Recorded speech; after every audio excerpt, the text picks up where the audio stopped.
¿Cómo está el pueblo de Dios? Bendecidos por la palabra que también que hemos escuchado ahora mismo. Qué bonitas estas lecturas, hermanos, pero qué difíciles. Dice Jesús, acabamos de escuchar, cualquiera de ustedes que no renuncie a todos sus bienes no puede ser mi discípulo. Y no se está refiriendo a la plata solamente, al carro. Se está refiriendo a los propios hijos, madres, a las propias esposas, esposos. Bueno, a lo mejor los esposos no tienen tanto miedo de dejar a sus esposas. A la propia familia. Dice Jesús que tenemos que ponerla detrás de Él, que tiene que ser Él siempre lo primero. En español, el verbo griego se traduce como preferir. Dice, si alguno quiere seguirme y no me prefiere, a su padre, a su madre, no puede ser mi discípulo. Pero en inglés la traducción es hating. Si alguno quiere seguirme y no odia a su padre, ni a su madre, a sus hijos y a su mujer, no puede ser discípulo mío. Y me podían preguntar, pero bueno, ¿cómo es que hay dos traducciones diferentes para un mismo texto griego? Pues a ver, el verbo griego, propiamente dicho, es odiar. Ahora bien, es un hebraísmo, se llama, es decir, es una palabra que tiene detrás de ella, pues, la significación de los hebreos, de los judíos. Y lo que quiere decir es que si a Dios no le amamos como debemos, que es en primer lugar, le estamos odiando. Con lo cual, las dos traducciones son exactas. La traducción inglesa coge el verbo tal y como es en verdad en griego. Pero nosotros lo traducimos un poco y expresamos lo que significa. Pero no perdamos la fuerza que tiene esta palabra. Cuando uno la oye en inglés, a mí por lo menos es como dice esto Jesús. Amar algo menos se expresaba entonces como odiar esa cosa en comparación con lo que se amaba más. Por tanto, el versículo de Lucas, odiar a la familia, significa amar a Cristo de manera tan incondicional que cualquier otro amor, incluso el más profundo y natural, como es el de la familia, sea secundario en comparación. Por lo tanto, está claro. Jesús lo que quiere decir es lo que ya sabíamos, que nos lo repite muchas veces en el Evangelio. ¿Cuáles son los mandamientos? Y dice Jesús, 2 mandamientos, el resumen de toda la ley. Amar a Dios con todo el corazón, con toda el alma, con todas las fuerzas. Y amar al prójimo, ¿cómo? ¿Se han notado la diferencia? A Dios se le ama con todo el corazón. A los hermanos como a nosotros mismos, que es mucho ya, Pero al único que se le ama con todo el corazón es a Dios. Esta exigencia de Jesús para seguirle, porque lo deja muy claro Jesús, pone 2 parábolas y dice, oye, esto es así, quien quiera seguirme que me siga. Esto es como el que quiere construir una torre y dice, vamos a ver si voy a ser capaz de construirla.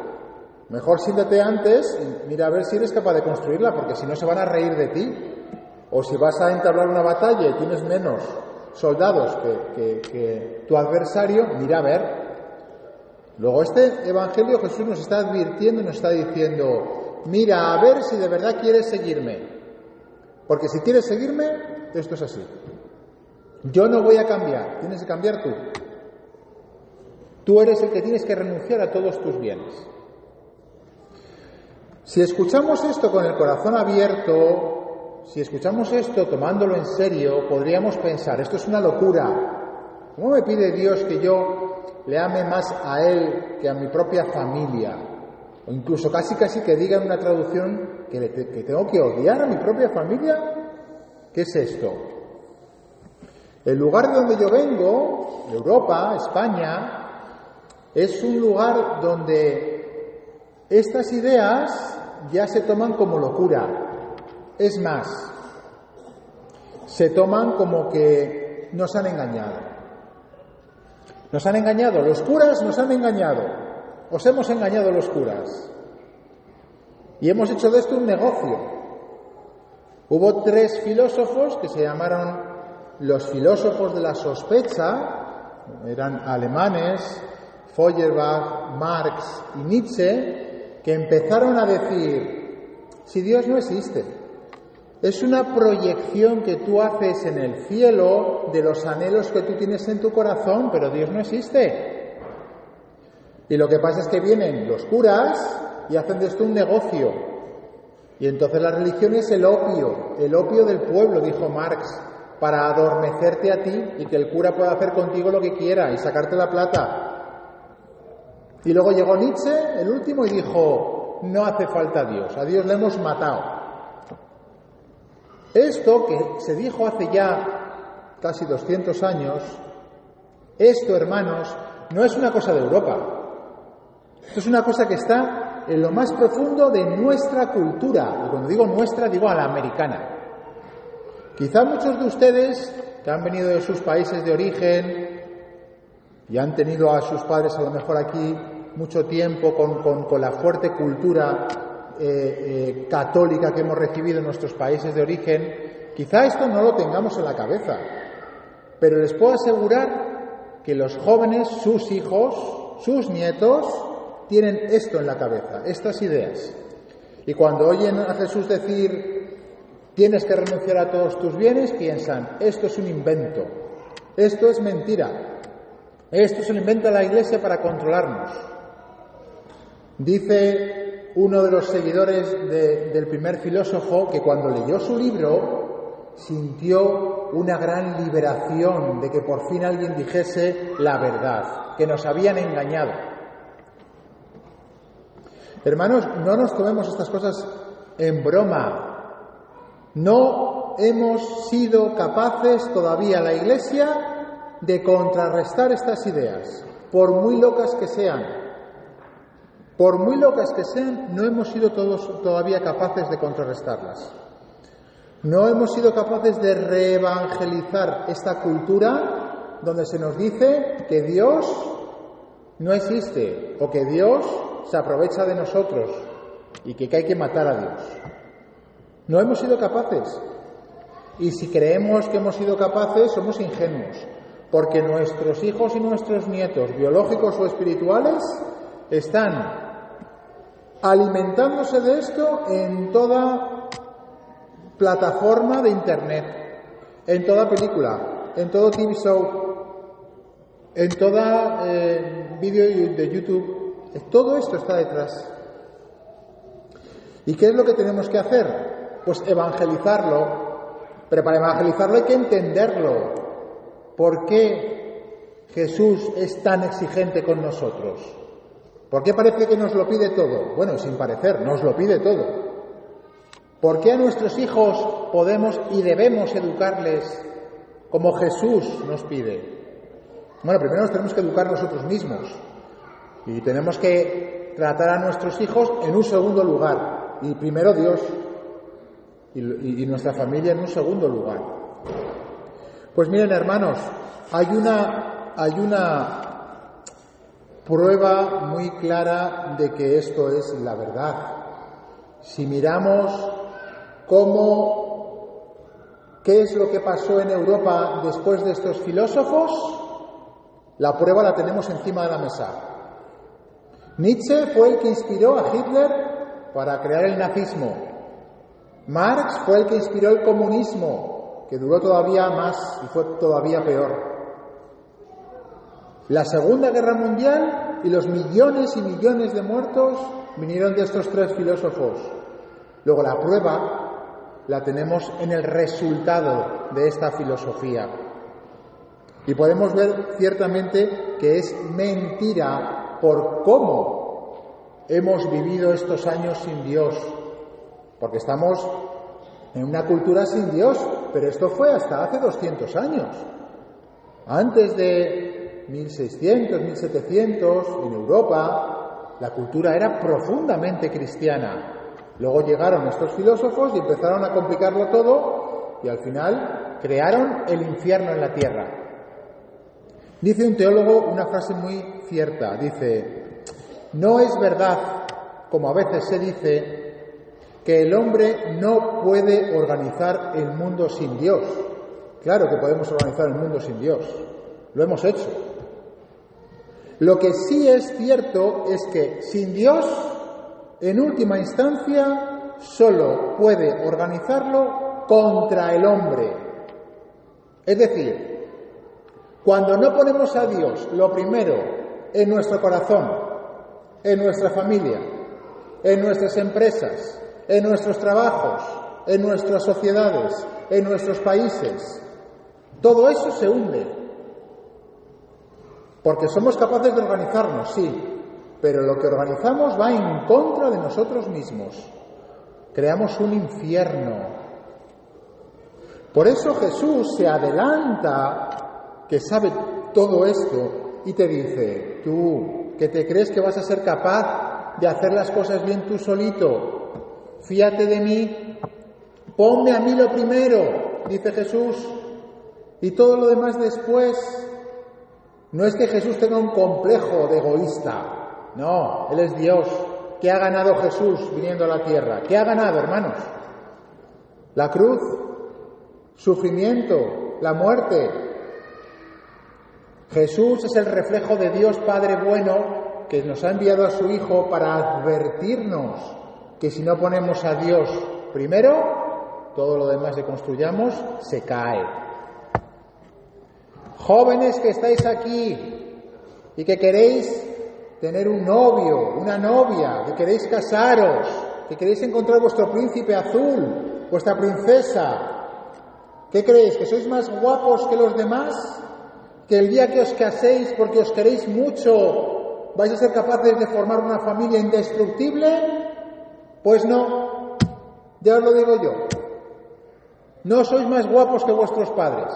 Bueno, ahora sí que sois más guapos. Pero a la edad de vuestros padres ya veremos.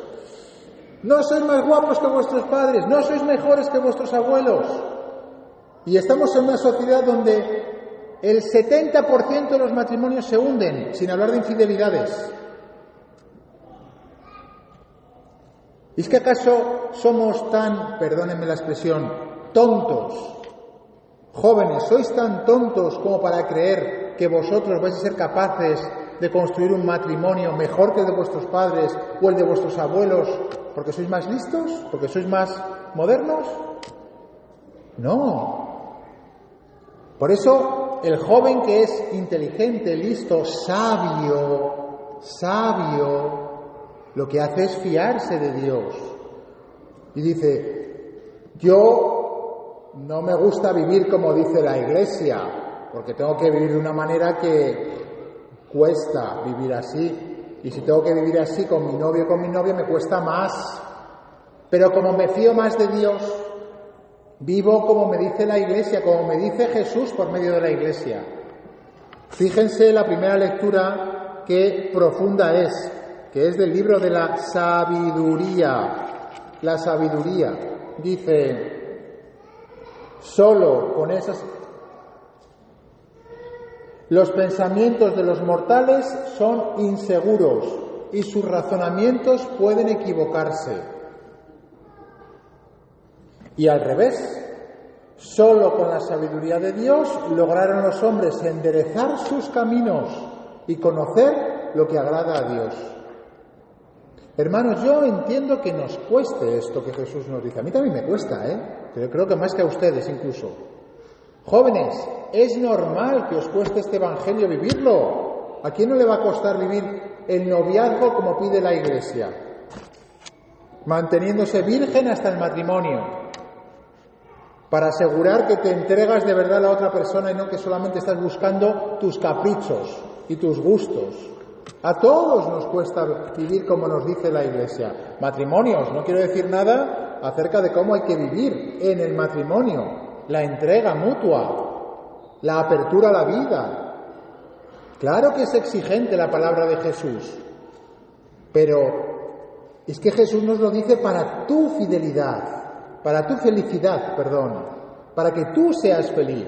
Jesús ya es feliz, es Dios, no necesita nada. Pero quiere que tú seas feliz y por eso te advierte y te dice, fíate de mí, que si no te fías de mí te irá mal en la vida. Hermanos, hay otra manera de probar esto, que es vivir como a uno le dé la gana. Vivan como le dé la gana. En 10, 20 o 30 años están de vuelta por esa puerta. Están llorando en el confesionario. Y están pidiendo al Señor que arregle una vida destrozada a veces. Esa es la prueba de la vida. Cuando en nuestra experiencia no nos fiamos de lo que Dios nos dice, nos va mal. Creamos un infierno, lo que ha dicho este autor. Somos capaces de montarnos nuestra vida, pero una vida que se cae. Termino con la segunda lectura, que es muy bonita y que me parece que es muy interesante para lo que estamos hablando. Es la carta de San Pablo a Filemón. San Pablo se había encontrado con un esclavo en la cárcel que se llamaba Onésimo y entonces, cuando escribe a Filemón, que es el amo de Onésimo, le dice, te devuelvo a tu esclavo, porque se había escapado o algo así. Te devuelvo a tu esclavo. Pero no lo trates ya más como a un esclavo, trátalo como a un hijo, trátalo como un hermano, porque es un hermano en Cristo. Esto es muy interesante. Es el único momento en el que la Biblia, en el Nuevo Testamento, se habla sobre la esclavitud. Podríamos pensar, ¿por qué Jesús no denunció la esclavitud? ¿Y por qué no cargó contra la esclavitud? ¿Por qué la Iglesia tardó tanto tiempo en acabar con la esclavitud? 1000 y pico años. Pues porque las cosas de Dios van poco a poco. Y Jesús sabía que no era posible en aquel momento quitar la esclavitud sin que entendiésemos poco a poco que todos los seres humanos tenemos la misma dignidad, que no hay castas, que no hay amos y que no hay esclavos. Y por medio de esta carta introdujo el principio para que los seres humanos entendiésemos que todos somos iguales. Pero no lo hizo antes porque no podía ser. Igual que en el Antiguo Testamento estaba la poligamia, pero cuando llegó Jesús dijo no. En el Antiguo Testamento lo permitía porque erais pues muy primitivos, pero ahora ya habéis madurado. Bueno, pues le dice San Pablo a Onésimo, a Filemón, al amo de Onésimo, te envío a Onésimo, recíbelo como a mí mismo, pero no he querido quedármelo sin tu consentimiento, porque Onésimo ayudaba a Pablo. Dice Pablo que no se lo quiso quedar sin el consentimiento de Filemón, para que el favor que me haces no sea como por obligación, sino por tu propia voluntad. Es decir, en la Iglesia, aunque hay mandamientos, aunque hay normas, las normas y los mandamientos están para que los interioricemos, para que los hagamos nuestros, de tal manera que un día hagamos por propia voluntad lo que quizá al principio hicimos por obligación. Y Jesús te dice, haz libremente la entrega que te pido, no por obligación. Hombre, eso quiere decir que uno madura, eso quiere decir que uno va haciéndose mayor en la fe. De pequeño, pues tienes que hacer las cosas por obligación, porque eres pequeño. Pero en la fe, según nos vamos haciendo mayores, tenemos que ir interiorizando y haciendo por libertad, libremente, lo que quizá antes hacíamos obligadamente, porque nuestros padres no lo decían, porque me acababa de convertir, porque tenía miedo a irme al infierno, yo qué sé. Hacerlo libremente. Por eso, hermanos, yo les invito a que después de comulgar, cuando hayamos recibido todos al Señor, y lo tengamos en el corazón, hagamos un acto de confianza y le digamos al Señor: Jesús, en ti confío. ¿Han visto ese cuadro que dice Jesús, en ti confío? Es una revelación de Jesús a una monja polaca. Y Juan Pablo II le tenía mucha devoción, porque se resume en esas 3 palabras mucha espiritualidad. Y díganle a Jesús: Jesús, si hay algo que no soy capaz de poner detrás de ti, quítamelo, ponte tú lo primero, quiero que estés lo primero en mi corazón, quiero hacer libremente lo que otras veces he hecho obligadamente. Y le repiten una y otra vez, cuando tengan a Jesús en su corazón: Jesús, en ti confío. Terminamos repitiéndolo 3 veces, todos juntos. Jesús, en ti confío. Jesús, en ti confío. Jesús, en ti confío. Que así sea.